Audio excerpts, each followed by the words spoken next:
अरब सागर की नीली गहराइयों में बसा एक शांत स्वर्ग, जहां पानी इतना साफ है कि समुद्र की तलहटी तक दिखाई देती है।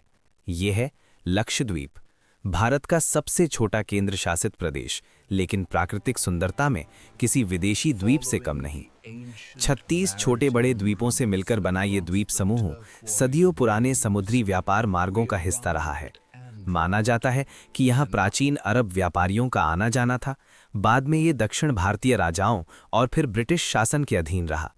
आज ये भारत का एक सुरक्षित और पर्यावरण संरक्षित क्षेत्र है। यहाँ की संस्कृति केरल और मालदीव से प्रभावित है। अधिकतर लोग मुस्लिम समुदाय से हैं और मलयालम भाषा बोलते हैं। नारियल के पेड़ों से घिरे गांव, पारंपरिक नावें, समुद्री भोजन और सादा जीवन शैली यहाँ की पहचान है। यहाँ की सुबहें शांत होती हैं और शामें समुद्री हवा के साथ बेहद सुकून देने वाली। पर्यटन की बात करें तो अगत्ती, कावरत्ती, मिनीकॉय और कल्पेनी जैसे द्वीप अपने नीले लेगून, सफ़ेद रेत और रोमांचक वाटर स्पोर्ट्स के लिए जाने जाते हैं। स्कूबा डाइविंग, स्नॉर्कलिंग, कायाकिंग और ग्लास बॉटम बोट राइड यहाँ के मुख्य आकर्षण हैं।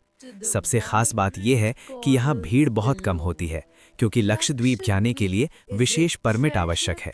यही कारण है कि इसकी प्राकृतिक सुंदरता आज भी लगभग अनछुई बनी हुई है।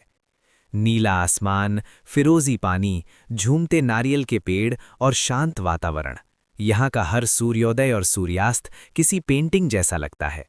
अगर आप यात्रा की योजना बना रहे हैं तो अक्टूबर से मार्च का समय सबसे बेहतर है। 3 से 4 दिन की यात्रा का बजट लगभग 25,000 से 50,000 रुपए तक हो सकता है, जो पैकेज और मौसम पर निर्भर करता है। अगत्ती तक फ्लाइट से पहुंचा जा सकता है, फिर आगे नाव के माध्यम से अन्य द्वीपों तक यात्रा की जाती है। यात्रा के दौरान पर्यावरण का ध्यान रखना और प्लास्टिक से बचना बेहद जरूरी है। लक्षद्वीप सिर्फ एक पर्यटन स्थल नहीं, बल्कि प्रकृति के साथ जुड़ने का एक अनोखा अनुभव है।